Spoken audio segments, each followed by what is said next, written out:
सतगुरुदेव की जय। बंदी छोड़ सतगुरु रामपाल जी भगवान की जय हो। सत साहिब भाई और बहनों, परमपिता परमात्मा सारी सृष्टि के रचनहार, कुल मालिक, असंख्य ब्रह्मांडों के स्वामी, तीनों लोकों में प्रवेश करके सबका भरण पोषण करने वाले अकाल मूर्त सौद स्वरूपी राम, पूज्य गुरुदेव संत श्रोमणी सतगुरु रामपाल जी भगवान के पावन श्री चरण कमलों में हम सभी सत्सेवक भाई बहनों का कोटि कोटि सादर दंडवत प्रणाम। कल दिनांक 15 मई को राजस्थान के अलवर के मालाखेड़ा में सात संगति थी। कल परमात्मा ने दास को भी मौका दिया सात संगति में जाने का। तो जयपुर से हम 3-4 भगत भाई बहन अलवर के मालाखेड़ा की सात संगति में थे। रात को तकरीबन 10:30-11 बजे हम मालाखेड़ा पहुंचे। परमात्मा जी ने बहुत ही अच्छी सात संगति करवाई। सुबह के 5 बजे तक परमात्मा जी की ज्ञान चर्चा होती रही। भाई बहन आपस में मिलके परमेश्वर की महिमा का गुणगान करते रहे। 60-70 की संख्या में भाई बहन दिल्ली, हरियाणा, मध्य प्रदेश, यूपी, राजस्थान से आए हुए थे। और मालाखेड़ा की सात संगति की वीडियो आप जी दास का जो ये पेज है फेसबुक पेज है, पवन दास इज लाइव, आप उस पेज पे जाके और मालाखेड़ा सात संगति के 3-4 घंटे का वीडियो आप जी देख सकते हैं। 2-3 पार्ट में है। तो जो भाई बहन जुड़ते जा रहे हैं, एक बार वीडियो को जरूर शेयर कर दें। और अभी हम मालाखेड़ा से निकले हैं जयपुर के लिए। 1.5-2 घंटे हमको लगेंगे जयपुर जाने में। तब तक परमात्मा छोटी सी सात संगति करवा दें। तो वीडियो को आप सभी भाई बहन शेयर करें।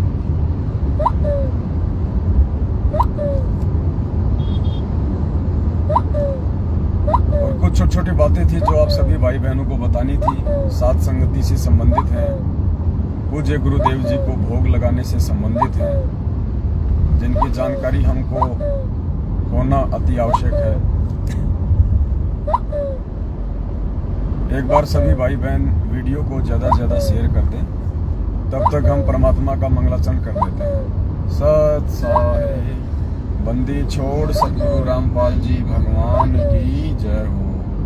गरीब नमो नमो शतपुरुष नमस्कार गुरु की नहीं सुर नर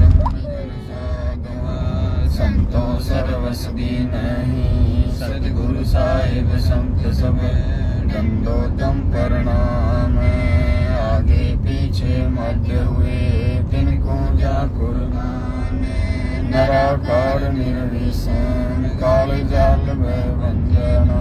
निर्लेपम निज निर्गुणा अकल सुन सोहम सुरति समापतम। सकल समाना नीरतल उजल हिरंबर वार पार नहीं मत तम जो सुमर सिद्ध होई। गणनायक गलताना करो अनुग्रह सोई। पारस पद परवाना आदि गणेश मना। गणनायक देवन देवा चरण कमल लोलाऊं। आदि अंत कर सेवा ब्रह्म शक्ति संगीत। वृद्धि सिद्धि दाता सोही अविगत गुण है अतीत। सत्य पुरुष निर्मोही जगदम्बा जगदीश। मंगल रूप मुरारी तन मन अर्पण शीशम।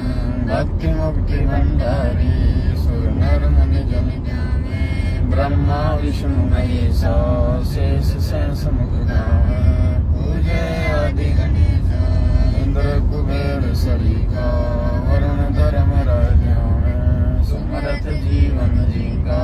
मन इच्छा फल पावे 33 कोटि अधारा। ध्यान में 88 उधर बहुजन पारा। कटे यम की फांसी जाए सहस्र 88 करे भव जल पारा कटे यम की फांसी सत साहेब बंदी छोड़ सतगुरु रामपाल जी भगवान की जय हो बंदी छोड़ सतगुरु रामपाल जी भगवान की जय हो बंदी छोड़ सतगुरु रामपाल जी भगवान की जय हो सत साहेब। जो भी भाई बहन जुड़ रहे हैं एक बार वीडियो को शेयर कर दें। कुछ छोटी छोटी बातें थी जो आप भाई बहनों के साथ में शेयर करनी थी। सबसे पहले जो हम भोग लगाते हैं पूज्य गुरुदेव भगवान को हलवे राम का, तो आप जी से प्रार्थना थोड़ी सी ये थी, क्योंकि बहुत सारी बातें हैं जो बीच बीच में आए भाई बहनों के साथ में शेयर करना बहुत ज़्यादा ज़रूरी होता है, क्योंकि ये भक्ति मार्ग है। और जिस प्रकार आप देखते हैं,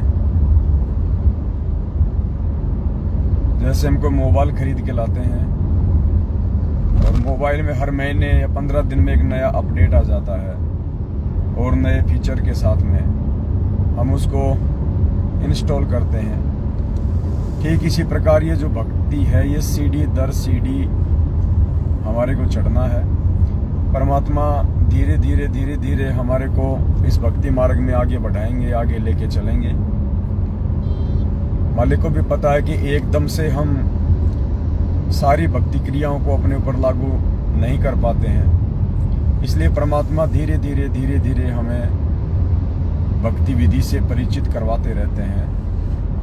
जो सावधानियां हैं, जो प्रिकॉशंस हैं, वो परमात्मा हमें देते रहते हैं। तो हलवे राम का जो भगत भाई बहन अपने पूज्य गुरुदेव भगवान सतगुरु रामपाल जी परमेश्वर जी को भोग लगाते हैं, उन सभी भाई बहनों से प्रार्थना है, निवेदन है, पूर्ण परमात्मा को, जो पूर्ण परमेश्वर जी हैं, उनको केवल देसी घी के हलवे राम का ही भोग लगता है। परमात्मा को केवल हलवे राम का ही भोग लगता है। बहुत सारे भगत भाई बहन क्या करते हैं, मोबाइल की सेटिंग सेट नहीं होती क्या,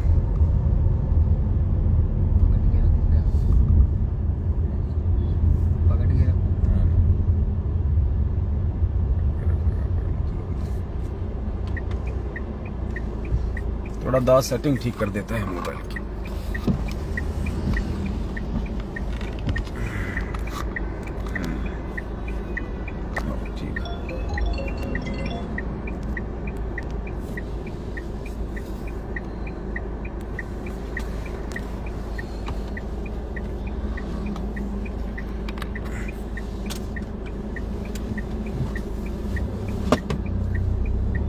बहुत सारे भगत भाई बहन क्या करते हैं कि जब गुरुदेव को भोग लगाते हैं तो घर में जो रोटी सब्जी बनती है, जी बेल्ट लगाओ, बेल्ट मत निकालो बड़े भाई, चलन करवा दो कैसे था। ना बेल्ट हमेशा लगा के रखो, ये अपनी सेफ्टी के लिए।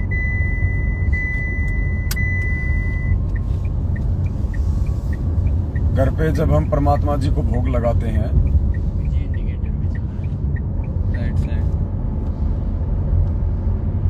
तो बहुत सारे भगत भाई बहन क्या करते हैं, अभी तक दास भी उनमें से एक था।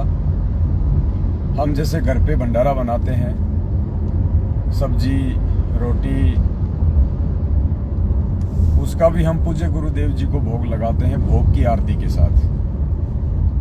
भोग की आरती चाहे छोटी हो चाहे बड़ी हो, तो भोग की आरती के साथ में बहुत सारे भगत भाई बहन गुरुदेव को भोग लगाते हैं, जो घर में भंडारा बनता है।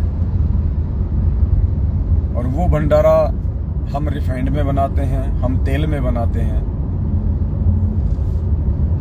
सब्जी होती है ज़्यादातर घरों में तेल में बनती है या रिफाइंड में बनती है। तो बहुत सारे जो भगत भाई बहन हैं वो उस रिफाइंड या तेल से बनी हुई सब्जी का गुरुदेव को भोग की आरती के साथ भोग लगाते हैं, जबकि होना ये चाहिए कि पूर्ण परमेश्वर को केवल देसी घी के व्यंजन का ही भोग लगता है, और देसी घी में भी स्पेशल हलवा राम। तो यदि भोग की आरती के साथ हम गुरुदेव को भोग लगाएं तो केवल हलवे राम का ही भोग लगाएं हम। जैसे बहुत सारे भगत भाई बहन रोजाना अपने घरों पे थोड़ा सा हलवा राम बना लेते हैं, 1-2 चम्मच, और रोज पूज्य गुरुदेव जी को सुबह सुबह भोग की छोटी आरती के साथ में भोग लगाते हैं। बहुत अच्छी बात है। दास की झोपड़ी में भी परमात्मा को इसी प्रकार से रोज भोग लगता है। 1-2 चम्मच थोड़ा सा हलवे राम देसी घी में बना लिया जाता है और पूज्य गुरुदेव जी को उसका भोग लगाया जाता है।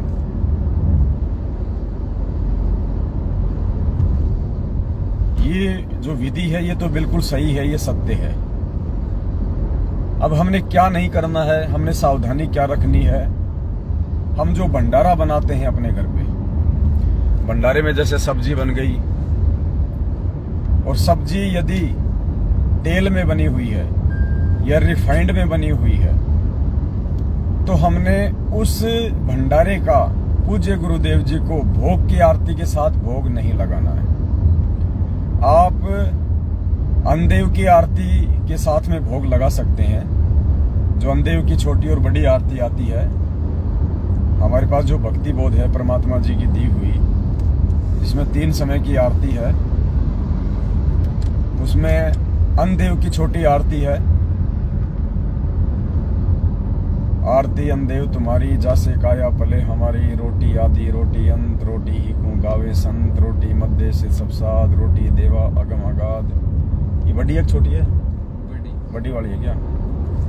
छोटी वाली कौन सी परमात्मा की? हाँ, छोटी वाली जो आरती है अंदेव की, गरीब सुख देना दुख मेटना, ताजा राखे तन, सुर 33 खुश किए, नमस्कार तोए अन, अंजल साहिब रूप है, सुदिया तृष्णा जाए, चारों युग परवान है, आत्म भोग लगाए, जो अपने सु और कह एक पीड़ पिछान, भुखिया भोजन देत है पहुँचेंगे परवान, अनदेव तू अलख दयालम, तेरे पलड़े तुले न लालम, अनदेव तू जगमग ज्योति, तेरे पलड़े तुले न मोती, वैरागर किस काम ने आवे, अनदेव तू सम्मन भावे, वैरागर है पत्थर भारी, अनदेव तू आप मुरारी, खुदिया तृष्णा मेटे पीड़ा, तेरे पलड़े तुले न हीरा, दास गरीब ये अन्न की महिमा, 3 लोक में जाकर। ये अनदेव की छोटी आरती है जो परमात्मा ने हमें रोज करने के लिए दी है। भक्ति बोध में संध्या आरती के बाद लिखी हुई है। तो जब भी हम अपने घर पे रिफाइंड में भंडारा बनाते हैं या तेल में भंडारा बनाते हैं, तो पुण्यात्माओं, वो जो भंडारा है वो हमने पूज्य गुरुदेव जी को भोग की आरती के साथ नहीं लगाना है। भोग की आरती के साथ केवल देसी घी का ही भोग लगेगा परमात्मा को। देसी घी में चाहे हलवा बना हो चाहे भंडारा बना हो, उसी का भोग लगेगा।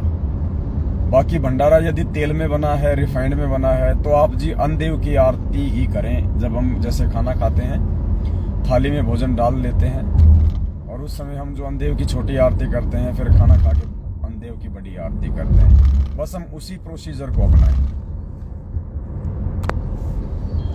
यदि तेल में भंडारा बना है तो सिर्फ अनदेव की आरती के साथ ही भोग लगाएं।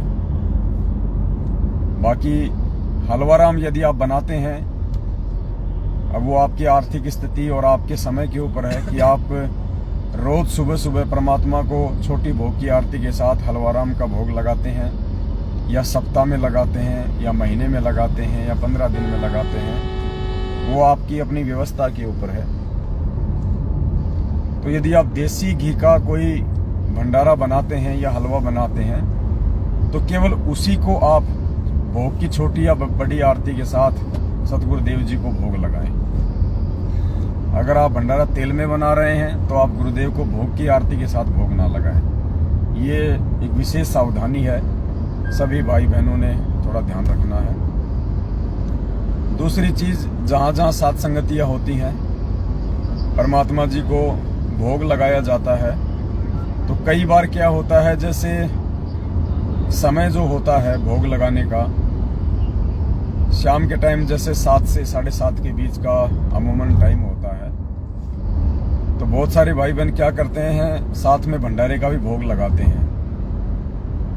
यदि भंडारा समय पे नहीं बन पा रहा है तो आप भंडारे का वेट ना करें और हलवाराम बना के पहले आप परमात्मा को जहाँ भी साथ संगति होती है आप बड़ी आरती के साथ में भोग लगा लें। यानी भोग की आरती के लिए आप भंडारे का इंतजार ना करें कि भाई भंडारा बनेगा 1 घंटे में, 2 घंटे में, 8 बजेंगे, 9 बजेंगे। आप वो बिल्कुल भी इंतजार ना करें। 7 से 7:30 बजे के बीच में आपने मात्र हलवाराम के साथ सतगुरुदेव जी को भोग लगाना है। उसके बाद जब भंडारा तैयार हो जाए, और साथ संगति में तो केवल देसी घी का ही भंडारा बनेगा। साथ संगति में आपने किसी भी प्रकार से तेल का या रिफाइंड का या डालडा का यूज नहीं करना है। डालडा तो स्पेशली गुरुदेव ने मना किया है, हमने अपने घर पे भी डालडा का यूज नहीं करना है। घर पे हम अपने तेल में या रिफाइंड में साग सब्जी हम बना सकते हैं, लेकिन जहां जहां साथ संगति होती है वहां हमने सारा का सारा जो भंडारा है वो हमने देसी घी में ही तैयार करना है। तो 7 से 7:30 बजे के बीच यदि हलवाराम भी तैयार है और भंडारा भी तैयार है देसी घी का, तो हम दोनों का साथ में भोग लगा दें। और यदि भंडारा तैयार नहीं हुआ और हलवाराम तैयार हो गया है तो हम 7 से 7:30 बजे के बीच में पूज्य गुरुदेव जी को मात्र हलवाराम के साथ में बड़ी आरती के साथ में हम भोग लगा दें। उसके बाद जब भंडारा तैयार हो जाए तो हम परमात्मा जी के दरबार में रख दें और मंगलाचरण हम कर दें, या आप जी छोटी भोग की आरती के साथ में भी जो है आप भोग लगा सकते हैं। कई बार क्या होता है 8-9 बज जाते हैं, 9:30 बज जाते हैं। दिल्ली में यही हुआ, लेट हो गए, 8:30-9 बज गए, परमात्मा जी को भोग नहीं लगा। और उसके बाद वहाँ पे कार्ड ने अपने एजेंट भेज दिए सतलोक आश्रम मैनेजमेंट हरियाणा वाले, उन्होंने आरती भी पूरी नहीं करने दी और बीच में ही व्यवधान डालना शुरू कर दिया। तो दास इसलिए प्रार्थना कर रहा है कि 7 से 7:30 बजे के बीच में जहाँ भी साथ संगति है परमात्मा जी को भोग लग जाना चाहिए। इससे ऊपर नहीं होना चाहिए, 7:30 से ऊपर आपने बिल्कुल भी नहीं करना है। दूसरी जो बात थी जो आप भाई बहनों को बतानी है, दूसरी बात ये थी कि चाहे आपका घर हो चाहे साथ संगति हो, परमात्मा जी को जो भोग लगेगा वो केवल नए बर्तनों में लगेगा। आप एक थाली, 1-2 कटोरी, 1 चम्मच, 1 गिलास, ये 3-4 आइटम आप जी किसी भी बर्तन की दुकान से खरीद लें। ये आपकी इच्छा और आपकी आर्थिक स्थिति के ऊपर निर्भर करता है कि आप वो तांबे की खरीदेंगे, आप वो कांसे की खरीदेंगे, या आप जी स्टील के खरीदेंगे, या आपकी आर्थिक स्थिति और आपकी स्थिति के ऊपर निर्भर करता है। चांदी या सोने के बर्तन नहीं खरीदने हमने, इस चीज़ का विशेष तौर पे ध्यान रखना। सोने या चांदी के बर्तन गुरुदेव को भोग लगाने के लिए बिल्कुल भी यूज नहीं करने हैं। आप तांबा यूज कर सकते हैं, आप कांसा यूज कर सकते हैं, आप स्टील के बर्तन यूज कर सकते हैं। तो चाहे घर हो चाहे साथ संगति हो, परमात्मा जी के लिए स्पेशल बर्तन लेके आप जी खरीद लें और उन्हीं में परमात्मा जी को भोग लगे। जैसे साथ संगति हो गई, नए बर्तनों में गुरु जी को भोग लगा, उसके बाद में उन बर्तनों को हम धो मांज के अच्छे से और उनको हम एक जगह किसी साफ कपड़े से लपेट के या किसी पॉलीथीन वगैरह में डाल के हम उनको सुरक्षित जगह पर रख दें। जब दोबारा साथ संगति हो तो उन्हीं बर्तनों में हम पूज्य गुरुदेव जी को भोग लगाएं। उन बर्तनों को कोई भी भगत यूज ना करे, कोई भी परिवार का मेंबर यूज ना करे। और उन बर्तनों को आप जी बाकी बर्तनों के साथ में भी ना रखें। बिल्कुल जो घर के बर्तन होते हैं जो रोज हम काम में लेते हैं, उन बर्तनों के साथ में भी या सिंक में भी हम उन बर्तनों को ना रखें जिन बर्तनों में पूज्य गुरुदेव जी को भोग लगता है। ऐसा ही सेम टू सेम हमने अपने घर पे करना है। 1 कटोरी, 1 थाल, 1 चम्मच, 1 गिलास हम नया खरीद लें। और चाहे आप रोज भोग लगाते हैं, चाहे महीने में लगाते हैं, चाहे 15 दिन में, चाहे सप्ताह में, उन नए बर्तनों में ही परमात्मा जी को भोग लगेगा। उसके बाद तुरंत उनको धो मांज के और वापस किसी साफ कपड़े में लपेट के या सुरक्षित जगह पे रख दें। बाकी जो घर के बर्तन हैं उनके साथ उन बर्तनों को भूलकर भी ना रखें। वो स्पेशल बर्तन रखें आप परमात्मा जी के भोग के लिए। क्या? वो जो भोग प्रसाद लगाते हैं ना, हाँ उसी थाली में है ना, उसमें से करते हैं ना, हाँ फिर थोड़ा थोड़ा देते हैं। हाँ। वो दूसरी थाली में डाल के वैसे करके दें, उसी में ना, उस वाली थाली में जो परमात्मा को भोग लगाते हैं ना खाए। हाँ। दूसरी सावधानी ये थी कि जिन नए बर्तनों में आप परमात्मा जी को भोग लगाएंगे और जब आपने वो भोग बाकी भक्तों को वितरित करना है, बाकी भक्तों को बांटना है, तो आप जी उस भोग प्रसाद को या उस हलवे को या उस भंडारे को आप जी किसी दूसरी थाली में डाल लें और उस थाली में आप उसको मिक्स कर लें और फिर अन्य भक्तों को आप जी देवें।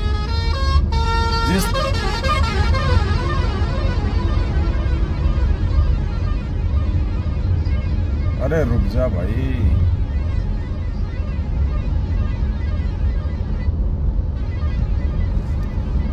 जिस थाली में हम पूज्य गुरुदेव जी को भोग लगाते हैं, उस थाली में उस भंडारे को या हलवे को मिक्स करके हम बाकी भक्तों में वितरित ना करें और ना ही हम खाएं, ना ही हम उस थाली में वो भोग प्रसाद खाएं। वो केवल पूज्य गुरुदेव जी को स्पेशल भोग लगाने के लिए रहेगी। जैसे भोग लग गया, गुरुदेव के बर्तनों से उस भंडारे को या हलवे को किसी दूसरे पात्र में डाल लें, फिर मिक्स करके हम बाकी भक्तों को बांटें या हम यूज करें। तो इस प्रकार से हमने ये सावधानी रखनी है।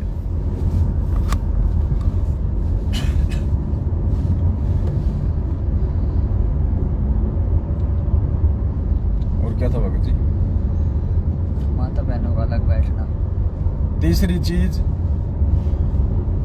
हम साध संगति में जाते हैं तो साध संगति में जाने का मतलब होता है हम अपने आप को हर बार निर्मल करें, उज्जवल करें,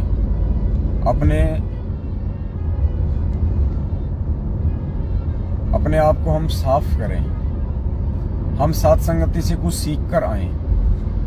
हमारे अंदर हर बार कुछ चेंज होना चाहिए, हमारे व्यवहार में, हमारे आचरण में, हमारे बोलचाल में परिवर्तन होना चाहिए ताकि दूसरे भक्तों के ऊपर उसका प्रभाव पड़े। परमात्मा ने एक बार सत्संग में कहा था कि बच्चों, तुम जो ये ज्ञान गंगा पुस्तक बांट बांट के जो लोगों को जोड़ रहे हो, यहाँ लेके आ रहे हो, मालिक ने कहा कि इससे मुझे कोई विशेष खुशी नहीं होती। गुरुदेव ने कहा कि मुझे विशेष खुशी उस समय होगी, उस दिन होगी जब कोई जगत का व्यक्ति मेरे भक्तों के आचरण को देख के, मेरे भक्तों के व्यवहार को देख के, मेरे भक्तों के भक्ति भाव को देख के मेरे से नाम उपदेश लेने आएगा। यानी भक्तों के अंदर हुए परिवर्तन को देख के जब कोई नाम दीक्षा लेगा, उससे परमात्मा ज्यादा प्रसन्न होंगे। तो हम साथ संगत वाले हैं, परमात्मा जी के वचन पे चलने वाले हैं। हमने पुण्यात्माओं अपने व्यवहार में, अपने आचरण में, अपने बोलचाल में, उठने बैठने देखने में हर प्रकार से हमने साधुता लानी होगी, क्योंकि और कोई तरीका नहीं है भगत बनने का, परमात्मा जी के नजदीक आने का। तो ये हम विशेष तौर पे ध्यान रखें। साथ संगति जो भाई बहन रखवाते हैं अपने घर पे, वो एक बात का विशेष ध्यान रखें। साथ संगति में जो माता बहनें होती हैं उनके बैठने की व्यवस्था थोड़ी अलग होनी चाहिए, और जो भाई बहन होते हैं और जो भगत भाई होते हैं उनके बैठने की व्यवस्था अलग होनी चाहिए। कई बार देखने को मिलता है कि माता बहनें और भाई वगैरह सब मिक्स होके बैठ जाते हैं। ऐसा हमने बिल्कुल भी नहीं करना है। कुछ मर्यादा है जिनका हमने पालन करना होगा, तो परमात्मा हमसे प्रसन्न रहेंगे। और साथ संगति में यदि मर्यादा बनी रहेगी तो साथ संगतियां लंबी चलेंगी। तो जिसके भी घर पे साथ संगति हो, वो इस बात का विशेष तौर पे ध्यान रखे कि बैठने की व्यवस्था अलग अलग होनी चाहिए। मिक्स होके बिल्कुल भी ना बैठें। यदि को दो भाई बहन भी साथ संगति में आए हैं और वो यदि आपस में साथ साथ बैठे हैं तो भी उनसे प्रार्थना करें कि भगत जी आप अपने घर पे चाहे आसपास बैठो, हमें कोई दिक्कत नहीं है, लेकिन ये साध संगति है, यहाँ पे आप भाइयों वाले पंडाल में बैठें और माता बहनों के पास बैठें। ये विशेष तौर से भाई बहनों ने ध्यान रखना है। मर्यादा बनी रहेगी तो परमात्मा प्रसन्न रहेंगे। और क्या था भगत जी? मिठाई। चौथी चीज जो हमने विशेष तौर पे ध्यान रखनी है, साध संगति में हम जो पूज्य गुरुदेव जी को भोग लगाते हैं, हम बाजार से कोई भी मिठाई वगैरह ना लेके आए। देखो आज से पहले दास भी बाजार से मिठाई लेके आ रहा था, आज से पहले और भाई बहन भी मिठाई वगैरह लेके आ रहे थे और गुरुदेव को भोग लगाते थे। लेकिन जैसे मोबाइल हर महीने या 20 दिन में अपडेट होता रहता है, उसी प्रकार से परमात्मा भी जब हमारा ज्ञान योग खुलता हुआ चला जाता है, परमात्मा सद्बुद्धि देके हमारे को सोचने समझने की शक्ति देते हैं और धीरे धीरे परमात्मा हमें नई नई भक्ति मार्ग की क्रियाओं से और विधियों से परिचित करवाते रहते हैं। तो साध संगति हो चाहे आपका घर हो, हमने मार्केट से किसी भी प्रकार का आइटम सिवाय फल फ्रूट के गुरुदेव को भोग के लिए नहीं खरीदना है। चाहे बाजार में कोई कितनी ही फेमस दुकान क्यों ना हो, चाहे वो कितनी ही अच्छी देसी घी की मिठाई क्यों ना बनाता हो, चाहे उसका स्टाफ कितना ही साफ सुथरा क्यों ना हो, हमने बाजार से बनी हुई मिठाइयाँ पूज्य गुरुदेव जी को साध संगति में या अपने घर पे भोग नहीं लगानी है। यदि आप अपने घर पे बना सकते हैं तो आप जी पूज्य गुरुदेव जी को भोग लगाइए, अन्यथा मार्केट से खरीद के हमने बिल्कुल भी गुरुदेव भगवान को मिठाइयों का भोग नहीं लगाना है। कारण क्या है? बहुत सारे रीजन हैं। परमात्मा ने सत्संगों में सारी बातें साफ की हुई है और हमने गुरुदेव के सत्संगों को आधार बना के ही संभल के चलना होगा। पुण्यात्माओं, चाहे कितनी अच्छी दुकान क्यों ना हो, चाहे कितना ही अच्छे देसी घी में मिठाई क्यों ना बनाई हो, चाहे कितने ही साफ सुथरे तरीके से क्यों ना बनाई हो, लेकिन एक चीज हमको ध्यान रखनी चाहिए कि वो मिठाई बनाने वाले अनुपदेशी हैं। और अनुपदेशी के ऊपर परमात्मा ने 3 लोक का भार बताया। भले हम पैसा दे के मिठाई ला रहे हैं, अच्छी दुकान देख के मिठाई ला रहे हैं, देसी घी से बनी हुई मिठाई ला रहे हैं, लेकिन वो जो मिठाई बनाने वाला है उसके विचार तो शुद्ध नहीं हो सकते, उसके विचार हमारे अनुरूप नहीं हो सकते, उसके विचार हमारे अनुकूल नहीं बल्कि हमारे प्रतिकूल ही होंगे। वो जगत में रमा हुआ व्यक्ति होगा, पता नहीं मिठाई बनाते समय उसके दिमाग में क्या क्या ख्याल आ रहे होंगे। अगर मिठाई बनाते समय उसके दिमाग में कोई काम वासना का बातचीत चल रही है, मिठाई बनाते समय उसके दिमाग में कोई लड़ाई झगड़े की बात चल रही है, मिठाई बनाते समय उसके दिमाग में कोई डर या भय की बात चल रही है, मिठाई बनाते समय उसके दिमाग में कोई लोभ लालच या स्वार्थ की बात चल रही है। पुण्यात्माओं, परमात्मा कहते हैं जैसा खावे अन्न वैसा होवे मन और जैसा पीवे पानी वैसी होवे वाणी। वो विचार ना चाहते हुए भी आप और हम भगत भाई बहनों के अंदर प्रवेश होंगे, हमें वो प्रभावित करेंगे ही करेंगे। इसका उदाहरण परमात्मा ने अपने सत्संगों में दिया कि एक समय 2 साधु थे। वो अपनी एक शिष्या के घर पे रात्रि भोज के लिए गए। रात को वहीं रात्रि विश्राम करना था, तो गुरुदेव ने बताया कि वो दोनों जो साधु थे वो वहाँ चले गए रात्रि विश्राम के लिए, और वो जो बहन थी उन्होंने भंडारा वगैरह गुरुदेव के लिए बनाया, उनको खिलाया। उनमें से जो एक साधु था उसको रात को बहुत भयंकर सपने आने लगे, जैसे उसकी बेटी मर गई या उसकी बेटी को मारने का प्रयास किया जा रहा है, रो रहे हैं, इस प्रकार से। सुबह उठते ही उसने अपने साथी से कहा कि भाई रात को भंडारा किसने बनाया था, मेरे को तो ऐसे ऐसे सपने आए। कि जैसे मेरी बेटी मर गई है, लोग रो रहे हैं। तो जो दूसरा उसका साथी था, उसने उस अपनी शिष्या को अपने पास बुलाया और कहा कि बेटा रात को भोजन किसने बनाया था? तो उस बहन ने कहा कि गुरुदेव मेरी बहन आई हुई है, उसने आपके लिए भोजन बनाया था। तो बोला बहन तेरी बहन के घर में कोई दिक्कत कोई तकलीफ? बोले जी अभी अभी कुछ ही दिन पहले उसकी बेटी का जो है देहांत हो गया। उसकी बेटी जो है विधवा हो गई। उसकी बेटी का जो पति था वो एक्सीडेंट में मारा गया, अकाल मौत मर गया। बेचारी की एक बेटी है छोटी सी, और रात दिन वो उसी की चिंता में लगी रहती है कि क्या होगा मेरी बेटी का, क्या होगा मेरी नाती का, मेरी दोहिती का। वो रात दिन इसी सोच में लगी रहती है।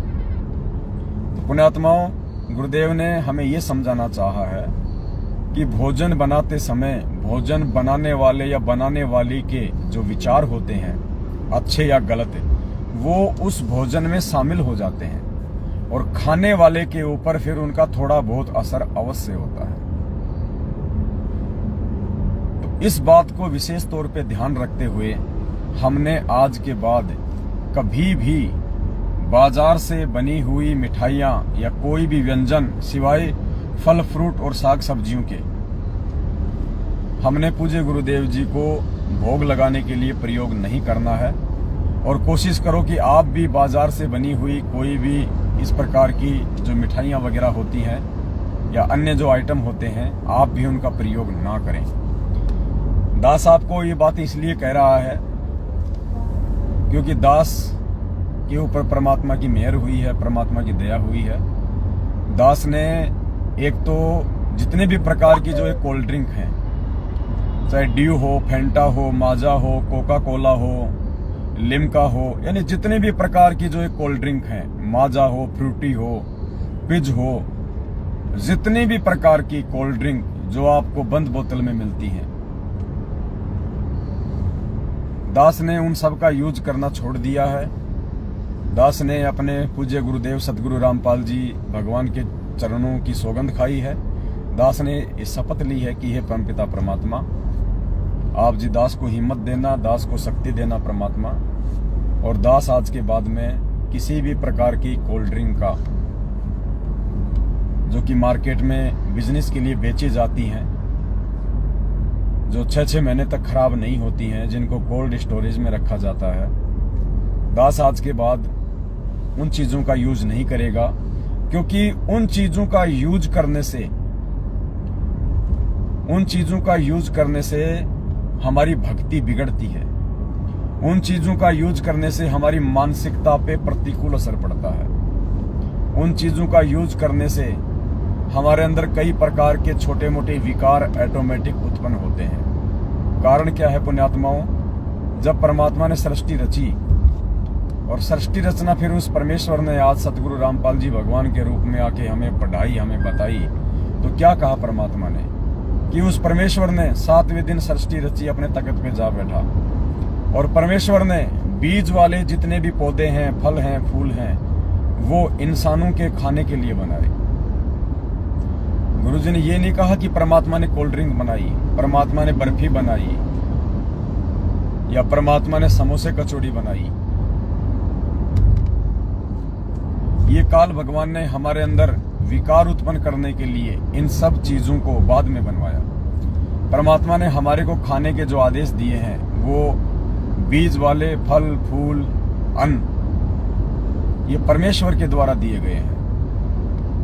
और उस अन्न का दुरुपयोग करके, उन फल फ्रूट का दुरुपयोग करके लोगों ने उनके अंदर केमिकल वगैरह डाल के, ताकि वो लंबे समय तक स्थिर रहें, वो बने रहें, अपने व्यापार के लिए मार्केट में कोल्ड ड्रिंक बना बना के पेश कर दिया। अन्य प्रकार के सैकड़ों आइटम बना के पेश कर दिए। पुण्यात्माओं, हम सेव खाते हैं, सेव को हमने पेड़ से तोड़ा और जब तक वो खराब नहीं होता है 3, 4, 5 दिन तक हम उसको यूज करते हैं। वो परमेश्वर का दिया हुआ एक अन्न है। यदि कोई भी फल फ्रूट या साग सब्जी हम खाएंगे तो वो सजीव है, और वो सजीव वस्तु जो परमेश्वर ने हमें खाने के लिए दी है, उसको यदि हम खाएंगे तो हमारे अंदर एक पॉजिटिव एनर्जी पैदा होगी। वो पॉजिटिव एनर्जी हमारे शरीर को भी स्वस्थ रखेगी, हमारे विचारों को भी स्वस्थ रखेगी, हमारे मन को भी स्वस्थ रखेगी, हमारी मानसिकता को भी स्वस्थ रखेगी। और परमेश्वर के द्वारा दिए गए उस अन्न, उस फल का फिर अपने व्यापार के लिए लोगों ने माजा बना दिया, लोगों ने स्लाइस बना दी। जो सेब एक बार पेड़ से टूटने के बाद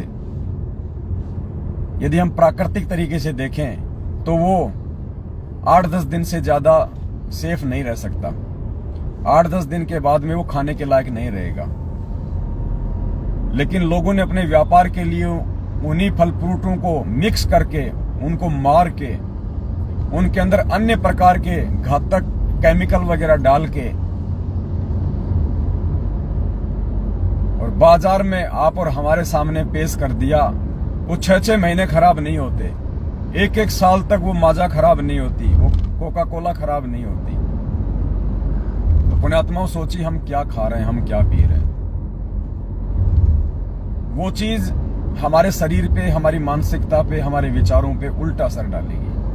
वो केमिकल जब हमारे शरीर में जाएगा, इस मानव बॉडी में जाएगा, तो पुण्यात्माओं क्या होगा फिर। इसीलिए हम लोग ये सतभक्ति लेने के बाद भी इतने जल्दी विकार मुक्त नहीं हो रहे हैं। इसका रीजन यही है, परमेश्वर ने हमारे को अनाज दिया, अनाज की चपाती बनाने के लिए दिया।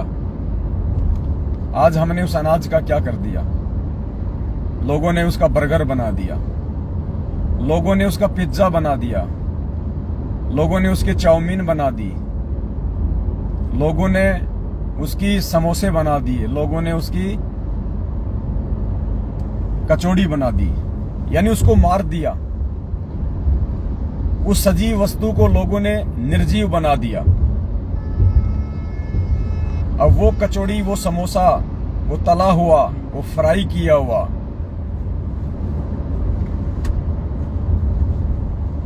मार्केट में ना जाने कितने प्रकार के घटिया तेल आते हैं, जिनको खाने से हमारे शरीर पे बहुत ज्यादा प्रतिकूल असर पड़ता है।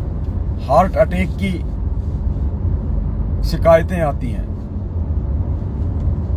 उस तेल को केवल 3 या 4 बार ही यूज करना होता है, लोग उसको 20-30 बार यूज कर देते हैं समोसे कचौड़ी बना बना के, समोसे कचौड़ी बना बना के।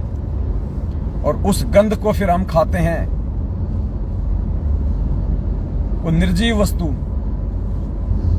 वो हमारे अंदर नेगेटिविटी पैदा करेगी, हमारी मानसिकता को खराब कर देगी। हमारे अंदर रजोगुण का प्रभाव तेजी से बढ़ेगा, हमारे अंदर तमोगुण का प्रभाव तेजी से बढ़ेगा उन चीजों को खाने से। जबकि फल फ्रूट खाने से, साग सब्जी खाने से, सलाद खाने से, लस्सी पीने से, दूध दही घी खाने से हमारे अंदर पॉजिटिविटी आएगी, हमारे अंदर सात्विक जो गुण हैं उनका प्रभाव ज्यादा होगा। और उसी अनाज का दुरुपयोग करके लोग उसने समोसे बना दिए, कचौड़ियां बना दी, कोल्ड ड्रिंक बना दी, बियर बना दी, अन्य प्रकार के घातक पेय पदार्थ बना दिए, खाद्य पदार्थ बना दिए, उसको मार दिया, मशीनों में उसको ग्राइंड कर दिया और अन्य चीजें उसमें मिला दी, एसेंस मिला दिए खुशबू के लिए, अन्य प्रकार के केमिकल बना दिए लंबे समय तक स्टोरेज करने के लिए। और इन चीजों का जब हम प्रयोग करेंगे, पुण्यात्माओं, क्या असर होगा, इन चीजों को हमने समझना पड़ेगा।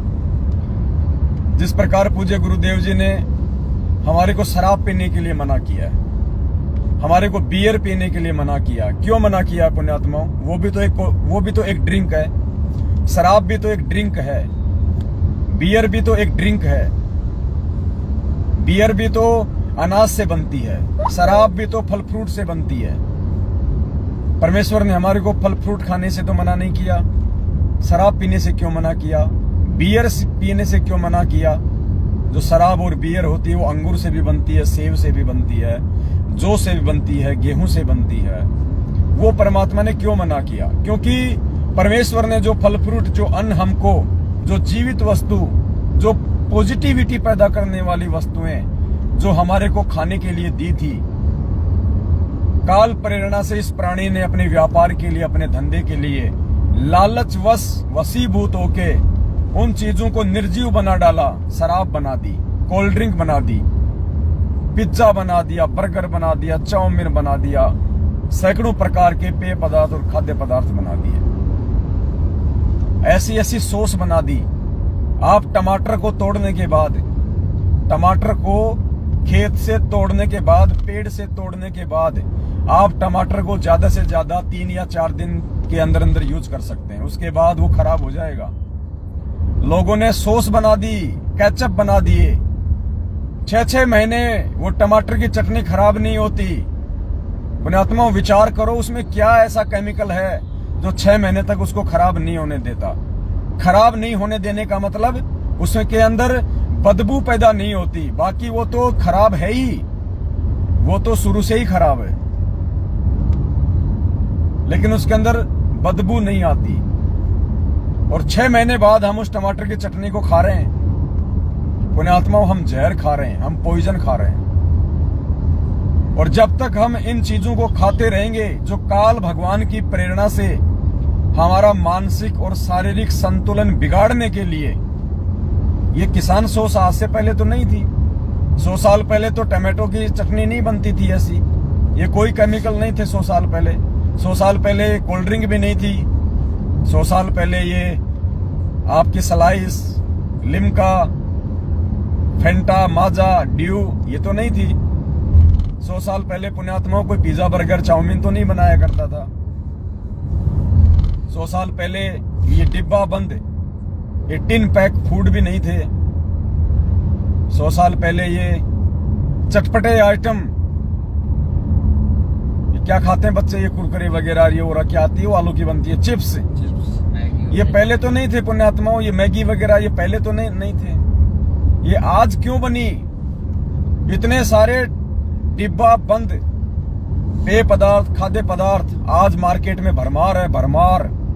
क्यों? सिर्फ और सिर्फ काल प्रेरणा से हमारे अंदर उत्तेजना पैदा करने के लिए, हमारे अंदर विकार पैदा करने के लिए, ताकि हम परमेश्वर की भक्ति ना कर सकें, हमारे विचार शुद्ध ना हो सकें, हम अपने रजोगुण, तमोगुण और शतोगुण पे काबू ना पा सकें। ये सब काल भगवान की सूक्ष्म चाल होती है। इसीलिए परमात्मा ने सबसे पहले हमारी शराब छुड़वाई।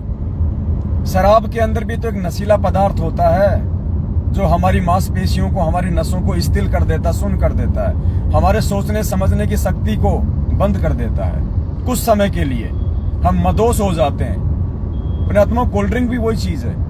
कोल्ड ड्रिंक में भी वही आइटम है। अगर उसमें ज्यादा मात्रा में है तो ये जितनी भी प्रकार की कोल्ड ड्रिंक है इनमें थोड़ी मात्रा में है, लेकिन है सारी चीजें वही। तो इसलिए अब ये चीजें ज्ञान आधार से हमने बंद करनी पड़ेंगी। यदि वास्तव में हमने भक्ति करनी है तो, वास्तव में यदि हमने अपने विकारों पे काबू प्राप्त करना है तो ये चीजें अब हमने 2 कदम आगे बढ़ के अपने जीवन से हटानी पड़ेंगी, अपनी दैनिक क्रियाओं से हटानी पड़ेंगी। ये तली हुई नमकीन वगैरह, ये बिस्किट वगैरह, पुण्यात्माओं, ये सारी चीजें केमिकलाइज हैं। बिस्किट जो होते हैं, चाहे कोई बिस्किट हो, किसी भी प्रकार का बिस्किट हो, उसके अंदर कहीं न कहीं अंडे का यूज होता है। अंडे का उसमें यूज होता ही होता है। उसके बिना वो बिस्किट बन ही नहीं सकता। विशेषज्ञ बताते हैं इन बातों को। ब्रेड वगैरह, जिसको बासी रोटी कहते हैं, बासी रोटी, ब्रेड, ये पश्चिमी देशों का जो प्रचलन है, ब्रेड, अगर हम अपनी भाषा में उसको कहें तो उसको कहेंगे बासी रोटी। जो बेकार रोटी होती है जिसको कुत्ते खाते हैं उसको कहते हैं ब्रेड। हमने अपने जीवन में उसको इस प्रकार से लागू कर लिया। ब्रेड पे लगा के चटनी, लगा के सॉस, चक्कू से डाल के उसमें 2-4 खीरे, रे साहब बन गई सैंडविच। वाह जी वाह, 2 महीने बाद में पेट का सैंडविच बन जाएगा। तो दास ये सारी बातें आपको पुण्यात्मा इसलिए कह रहा है कि परमात्मा ने सबसे पहले ये जितनी भी प्रकार की जो कोल्ड ड्रिंक हैं, ये परमात्मा ने दास से ये बंद करवा दी है। दास ने अपने परमेश्वर के चरणों की सौगंध खा ली है, परमात्मा से हिम्मत मांगी है, शक्ति मांगी है, आत्मबल और विश्वास मांगा है कि परमेश्वर आपकी रजा के बिना दास इन चीजों से दूर नहीं हो सकता है, क्योंकि मैं एक जीव हूं। मेरे अंदर 5 विकार और 25 प्रकृतियां हैं। मेरे अंदर भी वो मन है, काल सबके अंदर बैठा हुआ है मन रूप में। परमात्मा आप साथ देंगे तो ये चीजें हम छोड़ पाएंगे। तो मालिक ने बहुत बड़ी मेहर की। दास को सौपन में भी ये चीजें अब याद नहीं आती हैं, और आप सभी भाई बहनों को भी हम जागरूक करने के लिए ये बातें हम बता रहे हैं। तो दास ने कोल्ड ड्रिंक वगैरह पीना बिल्कुल छोड़ दिया है, और प्रार्थना करूंगा कि साथ संगति में कोई भी भाई बहन किसी भी प्रकार का जो कोल्ड ड्रिंक है और ये रूह अफ़ज़ा वगैरह, ये सब कुछ केमिकलाइज है पुण्यात्मा। शरबत, रूह अफ़ज़ा, रोज सिरप, ये सब के सब केमिकलाइज हैं। हमने इनका भूल के भी प्रयोग नहीं करना है। मैं आपको केवल एक सलाह दे रहा हूं, मैं आपसे प्रार्थना कर रहा हूं, कोई आदेश नहीं दे रहा। मैं जबरदस्ती छोड़ने के लिए नहीं कह रहा। आप छोड़ेंगे उस समय जब या तो आप इन घातक पदार्थों के शिकार हो जाएंगे, या फिर परमात्मा आपको सद्बुद्धि देंगे, तो आप इन चीजों को छोड़ सकते हैं। मेरा केवल आपसे निवेदन है, प्रार्थना है, सलाह है। नंबर 2, दास ने मार्केट में बनी हुई समोसा, कचौड़ी, चाउमीन, बर्गर, पिज्जा, यानी कोई भी आइटम जो फास्ट फूड में आता है, चाइनीज फूड में आता है, साउथ इंडियन में आता है, जो कि फ्राई होके बनता है, समोसे, कचौरी, पकोड़े, चाउमीन, मैगी, ये जो भी आइटम है जो आप ये रेडी और ठेलों पे आप खाते हैं, आप मिलते हैं, परमात्मा ने दास के ऊपर मेहर बख्शी है। दास इन चीजों से दूर हो चुका है। परमात्मा ने इन चीजों को छुड़वाने के लिए जयपुर से हमारे किशन भगत जी हैं, उनको निमित्त बनाया। उन्होंने दास को ये संदेश दिए परमात्मा के निमित्त होके, और उधर से परमात्मा ने दास को सत प्रेरणा की, दास को सद्बुद्धि दी, और दास ने इन चीजों के ऊपर विचार करके कि वास्तव में हम क्या खा रहे हैं, हम क्या पी रहे हैं, हमारी जीवन शैली क्या होनी चाहिए थी भक्ति मार्ग में आने के बाद, और क्या हो चुकी है। हम ये जहर खा रहे हैं और साथ में परमात्मा की भक्ति भी कर रहे हैं। इसीलिए तो हमारे विकारों पे कंट्रोल नहीं हो पा रहा, वरना ये भक्ति तो पुण्यात्माओं ये चंद दिनों में हमें साधु बना दे, चंद दिनों में। तो इस भक्ति के साथ साथ हमने भी अपनी दैनिक क्रियाओं पे, विशेष तौर पे खाने पीने को लेके सावधानी बरतनी होगी। अब हम समोसे खाते हैं, कचौरी खाते हैं, ये पिज्जा बर्गर खाते हैं, पेट क्यों फूल जाता है? आपने देखा होगा जब आदमी मरता है, जब आदमी डेड हो जाता है, तो वो उसकी बॉडी जो है फूल जाती है, उससे पहले नहीं फूलती। आदमी जब मरता है तो बाद में उसकी बॉडी फूल जाती है ऑटोमेटिक। क्यों फूल जाती है?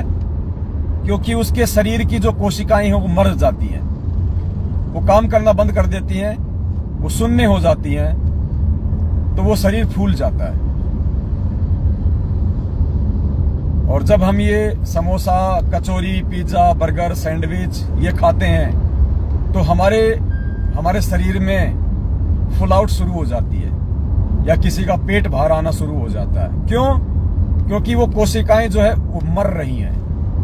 आपके शरीर की कोशिकाएं धीरे धीरे धीरे धीरे, क्योंकि वो स्लो पॉइजन है जो आप खा रहे हैं, वो निर्जीव वस्तु है, वो आपको नेगेटिविटी देगी, आपकी कोशिकाओं को मार रही है, तो आपके शरीर में फुल आउट पैदा हो रही है, जिसको ओबेसिटी कहते हैं, मोटापे का शिकार। आगे चल के फिर और कई प्रकार की घातक बीमारियां शुरू हो जाती हैं। पुण्यात्माओं, भगत को यदि कोई छोटी मोटी अगर कोई मोटापे की शिकायत है, कोई डायबिटीज है, कोई शुगर है, बताओ भक्ति कैसे करेगा? वो कैसे भक्ति करेगा परमात्मा की? एक तरफ उसको बीमारी दिक्कत देगी, दूसरी तरफ वो भक्ति करेगा तो वो भक्ति नहीं कर पाएगा, उसको परेशानी रहेगी रहेगी। तो हमने यदि इस परमेश्वर के मार्ग पे अपने मानसिक संतुलन के साथ में और शारीरिक संतुलन के साथ में भक्ति करनी है, अपने विकारों को धीरे धीरे शांत करना है, तो भक्ति के साथ साथ हमने अपने खाने पीने पर भी विशेष तौर से ध्यान देना पड़ेगा। आप कहीं सफर में जा रहे हैं, आप ट्रेन में जा रहे हैं, आपने ट्रेन में खाना ऑर्डर कर दिया, आप भगत हैं, आप नॉनवेज नहीं खाते हैं, आपने बहुत सोच समझ के अपनी सूझबूझ काम में लेके आपने ट्रेन में ऑर्डर दे दिया, लिखवा दिया वेटर को, वेंडर को कि भाई साहब 2 प्लेट वेज बिरयानी ले आना, एक मेरी और एक मेरी भक्तमती की, 2 प्लेट वेज बिरयानी। अब पुण्यात्मा आपने तो वेज का ऑर्डर दे दिया, अब उधर चावल हो गए खत्म, वेज बिरयानी खत्म। अब ट्रेन में क्या है, जो पेंट्री होती है वहां क्या होता है आप सबको अच्छे से पता है। चावल में से अंडे निकाले, पहले तो वो डब्बे में जा रहा था, अंडा बिरयानी, अंडा बिरयानी, अंडा बिरयानी, एग बिरयानी, एग बिरयानी। किसी ने नहीं ली तो जाके उसने रख दी पेंट्री में वापस। आपने ऑर्डर दिया भाई साहब वेज बिरयानी लेके आना, अब वेज बिरयानी भाई साहब कहां से लाएगा, अंडा बिरयानी बिक नहीं रही तो वो उसको बर्बाद तो उसको होने नहीं देगा, तो वो क्या करेगा, उसमें से अंडे अंडे बाहर निकाल देगा और उसको पैकिंग करके आपको दे देगा भगत जी को कि लो भगत जी वेज बिरयानी। भगत जी बन गए पंडित। पुण्यात्माओं, काल ऐसे ठगता है। बाहर लिखा हुआ है शुद्ध वैष्णव ढाबा, पंडित जी का शुद्ध वैष्णव ढाबा, एक बार खाओगे तो बार बार आओगे। अब आपको तो लिख दिया पंडित जी ने शुद्ध वैष्णव ढाबा, और पंडित जी लगा के पौवा और मुर्गे की टांग खा रहा अंदर रसोई में, आप थोड़ी देख रहे हैं। बहुत सोच समझ के पुण्यात्माओं, इसीलिए गुरुजी कहते हैं कि भाई जो अनुपदेशी होता है उसका तो हम अन्न भी नहीं खाते। गुरुदेव ने एक सत्संग में कहा कि जो हमारा नाम उपदेशी नहीं होता ना, हम उसके घर का पानी भी नहीं पीते, क्योंकि उसके ऊपर तो 3 लोक का भार होता है, 3 लोक का भार। भगत को ज्यादा लंबी यात्रा करनी नहीं होती है। अगर 1 दिन की यात्रा है, 24 घंटे की यात्रा है, अपने घर से अपना खाना बना के ले जाओ, कोई ऐसे आइटम बना लो जो 2 या 3 दिन तक जो खराब नहीं होते हैं। पानी की अपनी बोतल लो, या फिर भी आपको अगर कुछ खाना पीना पड़ जाए तो आप जी आम, केला, संतरा, सेब ज्यादातर रेलवे स्टेशन पे मिलते हैं, बस स्टैंड पे मिलते हैं, आप उनका प्रयोग करो। आप उन सजीव वस्तुओं का प्रयोग करो जो भक्ति मार्ग में हमें सहायता दें, हमारे अंदर पॉजिटिविटी बढ़ाएं, हमारे अंदर सात्विक जो गुण हैं उनको बढ़ाएं। आपने ट्रेन में ऑर्डर दे दिया, भाई साहब 1 प्लेट पनीर पकोड़ा लेके आना, वेज पकोड़ा, ठीक है भाई साहब ऑर्डर हो गया आपका। अब पेंट्री में कौन देख रहा है भाई जी, जिस तेल में मछली पकोड़ा बनाया जा रहा है, फिश पकोड़ा, मछली काट के उस तेल में बेसन लगा के और वहां पे फिश पकोड़ा बन रहा है। मछली पकोड़ा बोलते हैं क्या, फिश पकोड़ा बोलते हैं ना, फिश पकोड़ा। उस कढ़ाई में, उस तेल में फिश पकोड़ा बन रहा है किसी ऐसे व्यक्ति के लिए जिसने फिश पकोड़ा का ऑर्डर दिया था, मछली पकोड़ा का। जैसे ही वो ऑर्डर तैयार हुआ, उसी तेल में पनीर के ऊपर लगा के बेसन आपके पकोड़े तले जा रहे हैं। लो जी ये पनीर पकोड़े तैयार हो गए पंडित जी के, भगत जी के पास गया, लो भगत जी आपका पनीर पकोड़ा। भगत जी ने खाया पनीर पकोड़ा, उंगली चाटता रह गया। बना तो ऐसे हमें काल ठगता है। ये सद्बुद्धि परमात्मा धीरे धीरे देता है। आज से पहले हम भी ऐसा ही कर रहे थे भाई, हम भी ऐसे खाते थे ट्रेनों में, हम भी ऐसे कोल्ड ड्रिंक पीते थे, हम भी ऐसे कचौरी पकोड़े खाते थे, समोसे खाते थे। अब परमात्मा ने दास को सद्बुद्धि दी है तो दास अपने विचार भाई बहनों के समक्ष रख रहा है। दूसरी बात पुण्यात्माओं, परमात्मा ने सत्संग के माध्यम से हमारे को जागरूक किया, हमारे को सचेत किया। द्वापर युग में जब पांडवों का यज्ञ सफल नहीं हो रहा था और पांचों पांडव श्री कृष्ण जी सुपस्थ रूप में उस कबीर परमेश्वर को लेके आए और श्री कृष्ण जी ने कहा कि द्रौपदी, यही एकमात्र संत है धरती पे जो तुम्हारा शंख बजा सकता है, तुम्हारा यज्ञ सफल कर सकता है, दूसरा कोई नहीं है। और इसके लिए भोजन भंडारा तैयार कर जितना तू कर सकती है। पुण्यात्माओं, द्रौपदी ने बहुत अच्छे तरीके से अपने खुद के हाथों से, जबकि नौकरानियां थी, लेकिन उसने खुद परमात्मा जी के लिए भोजन भंडारा तैयार किया। 56 प्रकार के कचौड़ी, पकौड़ी, समोसे, खीर, खांड, हलवे, लाडू, जलेबी, खुरमे, पता नहीं क्या क्या बनाए और परमात्मा जी के सामने रख दिए।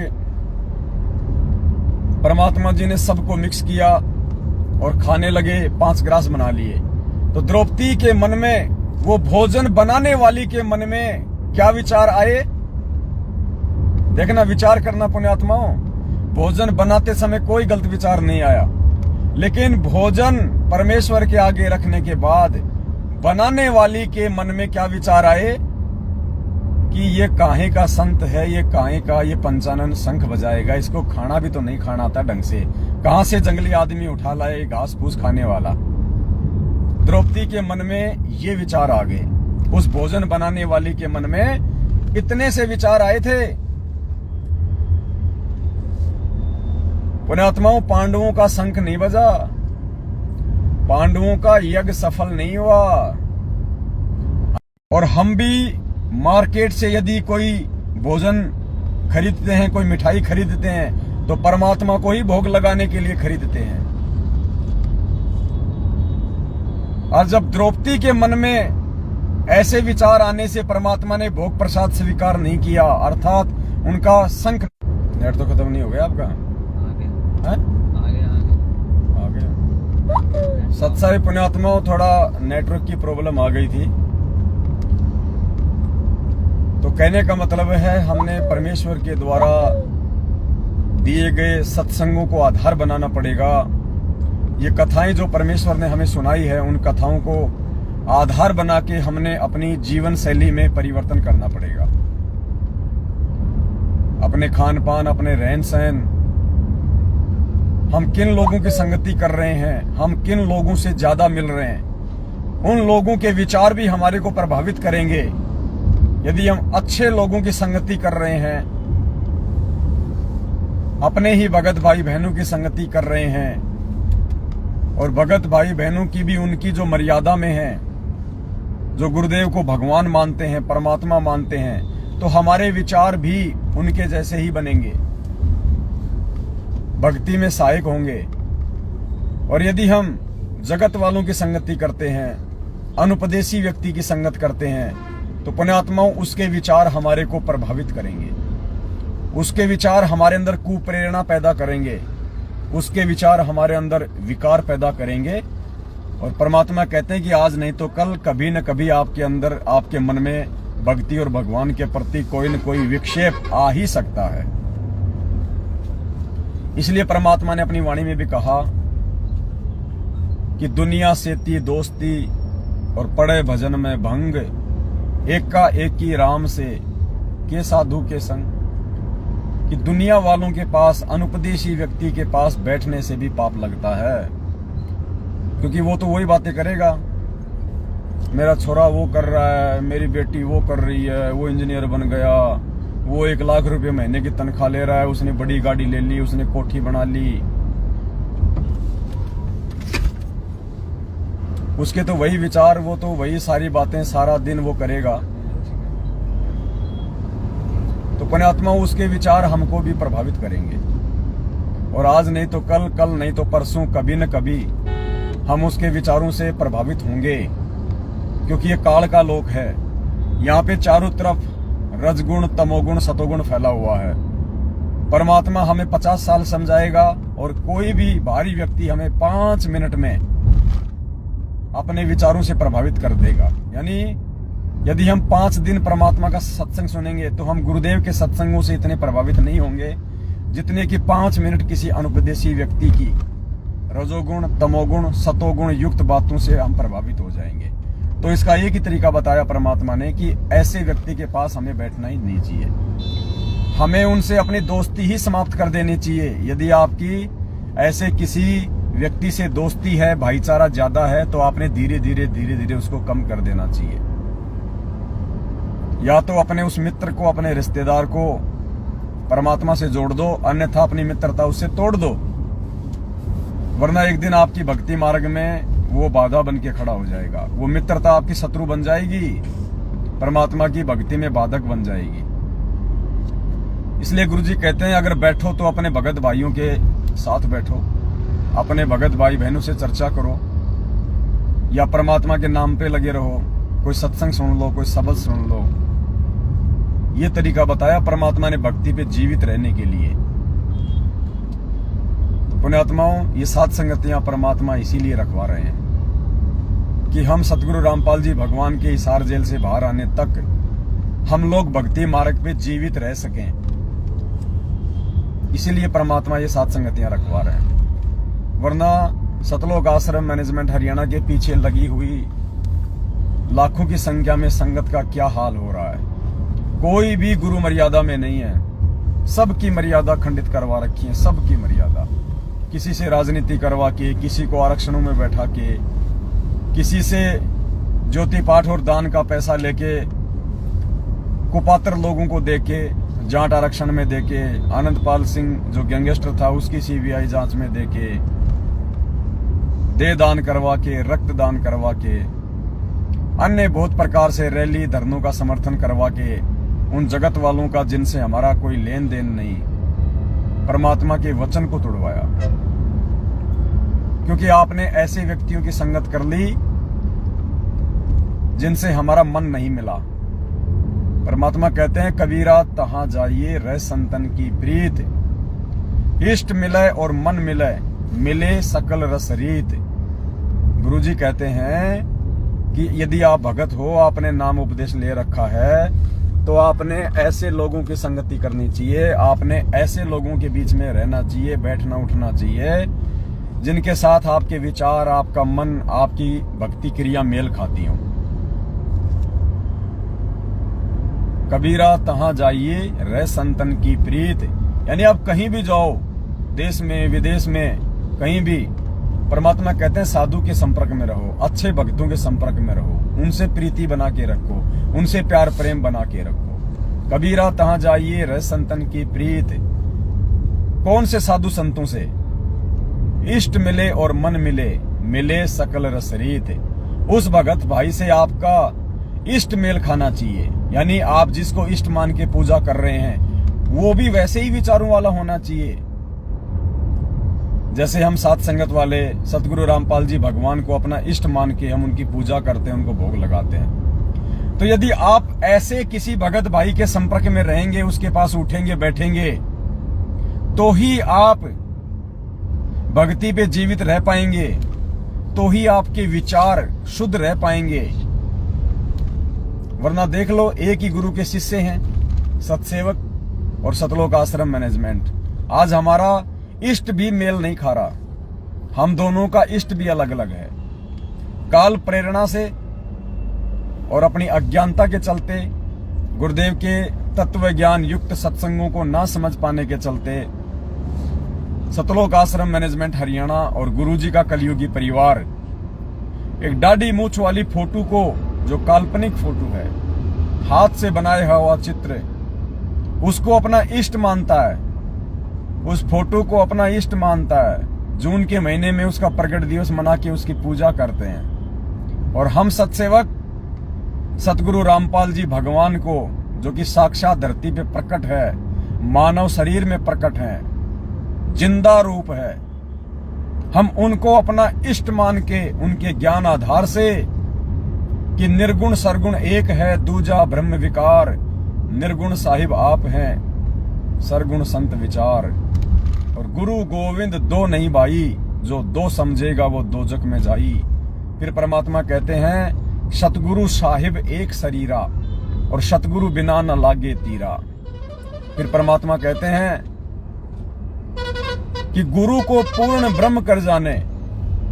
हमें आदेश दे रहे हैं परमात्मा कि गुरु को ही पूर्ण ब्रह्म कर जाने, गुरु को ही पूर्ण परमात्मा जानिए मानिए और भाव कभू नहीं आने। इसके अलावा तुम्हारे मन में कोई दूसरा भाव भी नहीं आना चाहिए कि ये गुरु माँ के गर्भ से आया है या ये परमात्मा का भेजा हुआ संत है, उनका दूत है, उनका संदेश वाहक है। कहते हैं आपके मन में इस प्रकार के कुविचार बिल्कुल भी नहीं आने चाहिए। गुरु को पूर्ण ब्रह्म कर जाने। पूर्ण ब्रह्म कौन? कबीर साहब, जिनका वैदिक नाम है, जिनका वैदिक नाम है कबीर। तो परमात्मा कहते हैं स्वयं कि गुरु को ही कबीर जानो, गुरु को पूर्ण ब्रह्म कर जाने और दूसरे भाव कभू नहीं आने। दूसरे तो मन में भाव भी नहीं आने चाहिए गुरु को परमात्मा मानने के अलावा।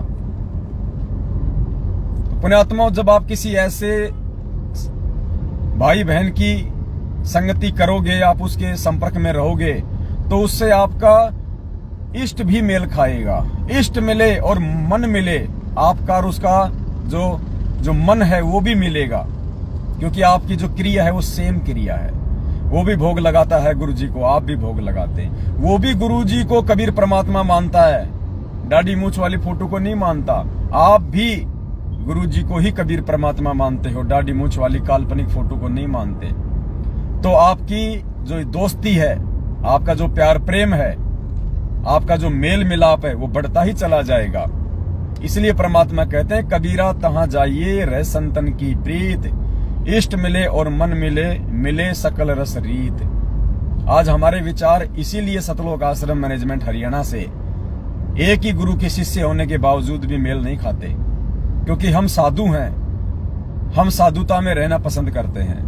हम गुरुदेव के वचन पे चलते हैं। आवत गाड़ी एक है उल्टा हो अनेक, कहे कबीर ना उलटियो रहे एक की एक।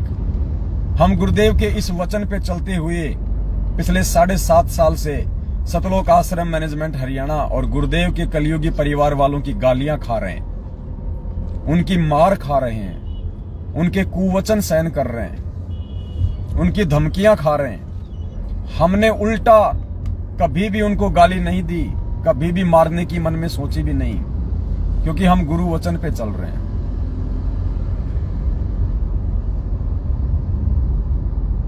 पुण्यात्माओं, जो भगत समाज परमात्मा तैयार करना चाहते हैं वो साध संगतियों से तैयार हो रहा है। हमारे गुरुदेव साधु हैं, हमने भी साधु बनना पड़ेगा, हमने भी साधु भाव लाना पड़ेगा।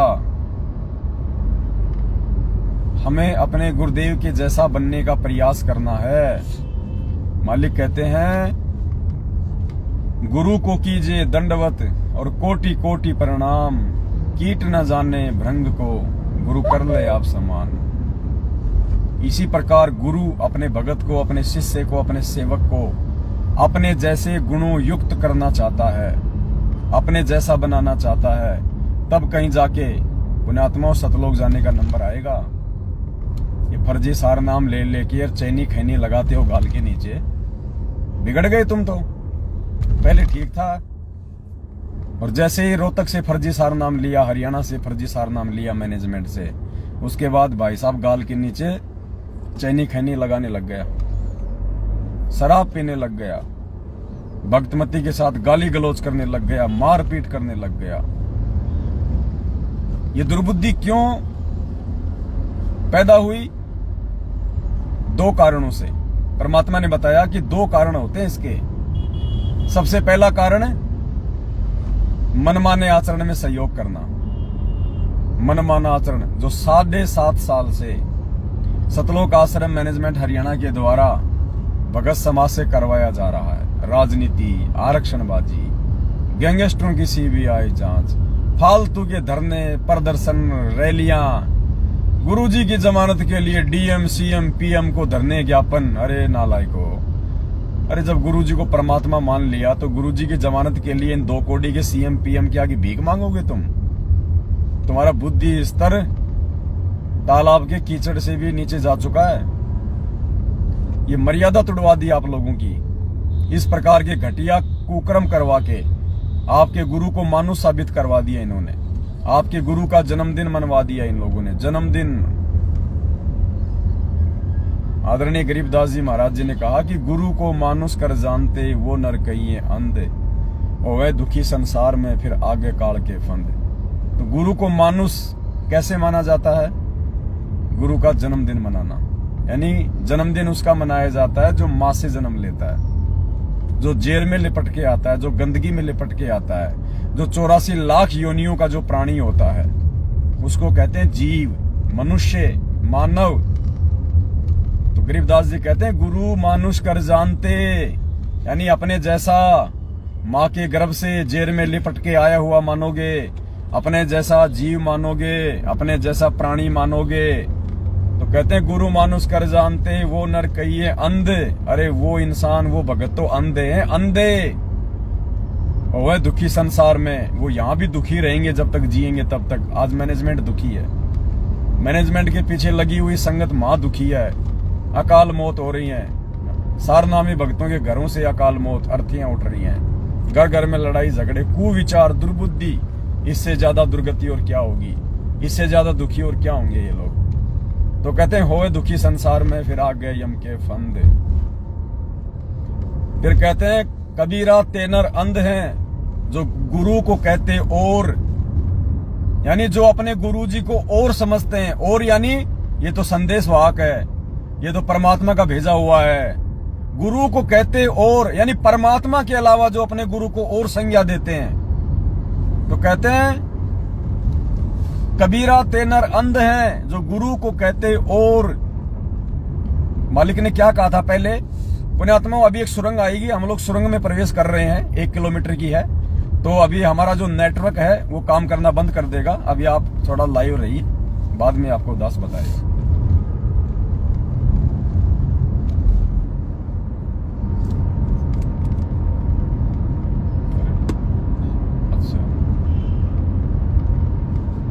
ये जयपुर में है, ये सुरंग है पुण्यात्माओं, पहाड़ के अंदर से बनाई हुई है, आगरा रोड पे।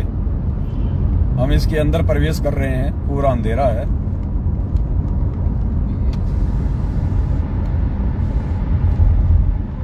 नेटवर्क हो सकता है यहाँ पे जाएगा।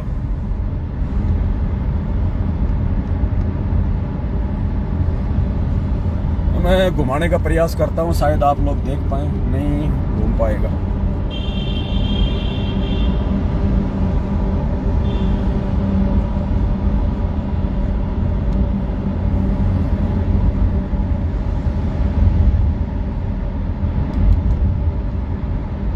अभी थोड़ा चल रहे हैं हम सुरंग में। भगत जी बंद करो ना, क्या कर रहे हो? अरे यार ये गंदगी आ रही है, भगत जी क्या कर रहे हो आप? अरे यार ये मत किया कर राहुल, अमित ये मत करिए अगर कभी। कितना पॉल्यूशन है पता है?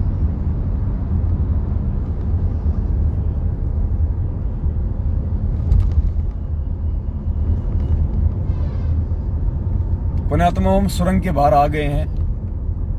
परमात्मा के आशीर्वाद से नेटवर्क नहीं कटा हमारा। तो क्या कहा आदरणीय गरीबदास जी महाराज जी ने कि कबीर जी ने क्या कहा?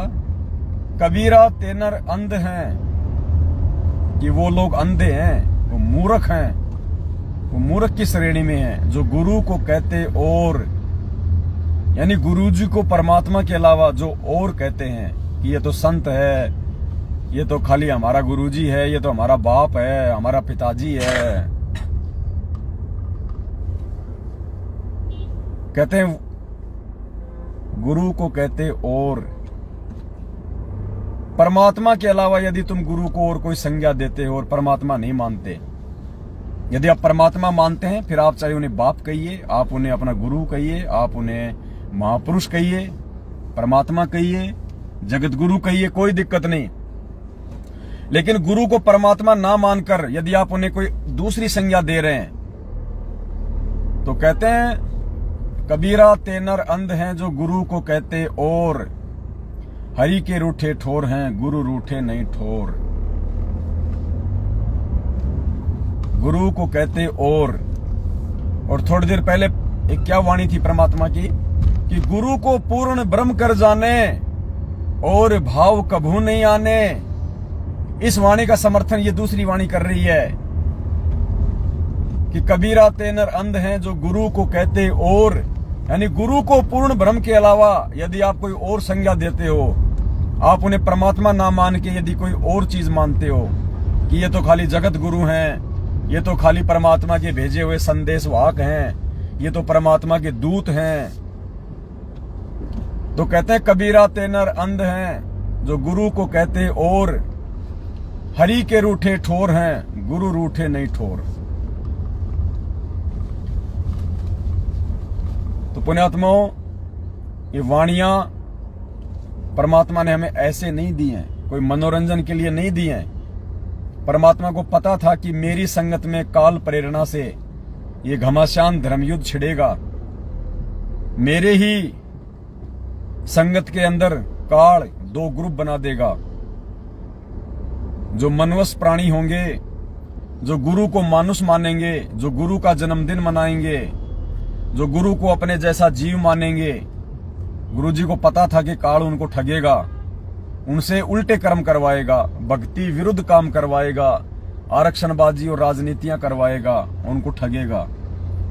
तो परमात्मा को पहले इन सब बातों का पता था, इसलिए इस दयालु परमात्मा ने हमें सावधान करने के लिए 250 साल पहले, 300 साल पहले आदरणीय गरीबदास जी महाराज जी के रूप में आके ये ग्रंथ साहिब लिख दिया, ये वाणियां लिख दी, ताकि हम जागरूक रहें, हम धोखा ना खाएं।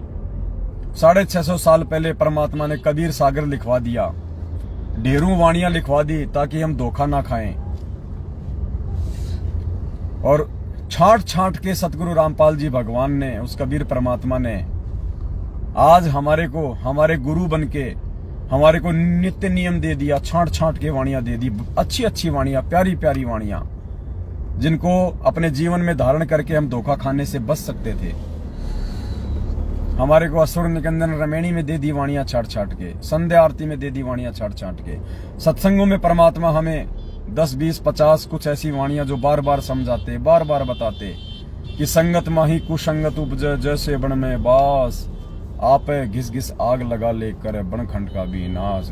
तो संगत में कुसंगत, संगत में वो बंबू, वो बांस, ये सतलोक आश्रम मैनेजमेंट हरियाणा है पुण्यात्माओं।